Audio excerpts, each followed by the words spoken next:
Endgame, brought to you by Boeing, continuing our mission to connect, protect, explore, and inspire. Back now with Endgame. For the last 50 years, the country's most prestigious universities have welcomed in more people of color, people from varying backgrounds, ethnicities, based on the applicant's own merits, rather than who their parents were. The idea was to level the playing field and create more opportunity and economic equality. And it has. But a new book argues that one good idea, has created some unintended consequences. It's called Tailspin, The People and Forces Behind America's 50-Year Fall and Those Fighting to Reverse It, by author and journalist Stephen Brill. And Mr. Brill joins me now. Welcome back to Meet the Press, sir. Thank you. So you write this as somebody who you say participated in this unwittingly. I was a beneficiary. And a beneficiary, absolutely. So let's go.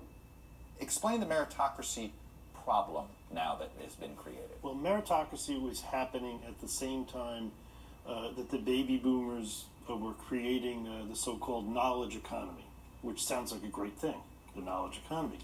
But what happened was that all these people from Ivy League schools went off to law schools like I did, like Yale and Harvard, and their knowledge economy was legal engineering and financial engineering.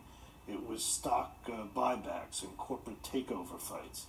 And they created the legal precedent for the arbitration clauses that are keeping the middle class out of the courts when they have a job discrimination claim, right, or a consumer rights claim. So the knowledge economy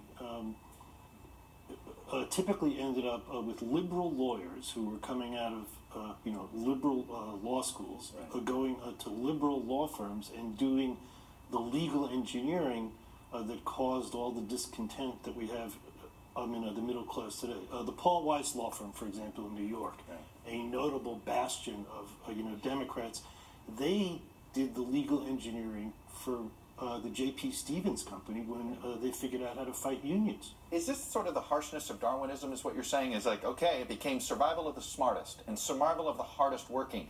And we got this new elite, right? And so the door was open for many people. You've got it exactly right. And then what happened?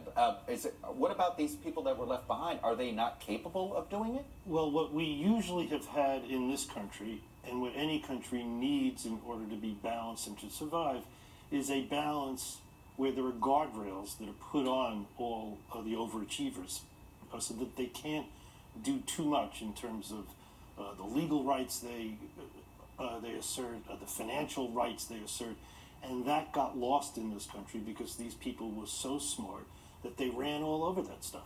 There's another aspect of this. You talk about sort of the changing definition of the First Amendment, and you actually essentially make the connection of Ralph Nader got a Citizens United, which right now I know he's watching and he's going, "What? You're blaming me, Steve Brill, for Citizens United?" Explain. No, actually, he wouldn't say what, because he's the one who told me. He said, that was the biggest boomerang of all time.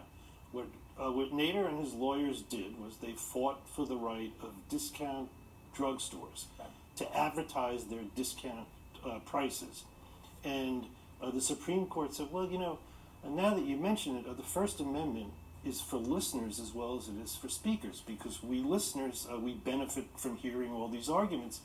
And if we're going to do that, we shouldn't discriminate on the basis of who the speaker is. So if the speaker happens to be a corporation, why should we care? And in a sense, that becomes the argument for Citizens United. It becomes the argument for drug companies to evade regulations with regard to how they label their drugs.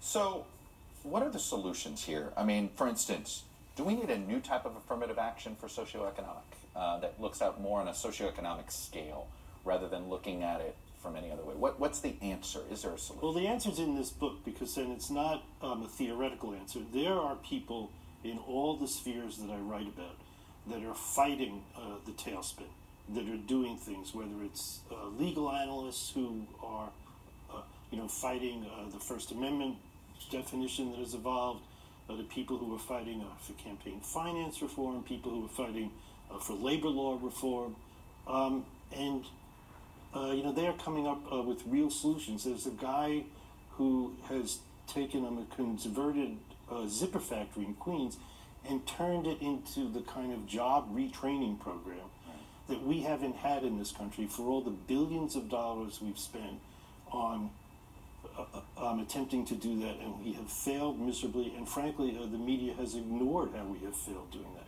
Is it fair to say that this is the selfishness of the baby boomers in some ways, that the baby boomers weren't looking out for any other generation other than themselves? They were the leadership class that created a lot of this.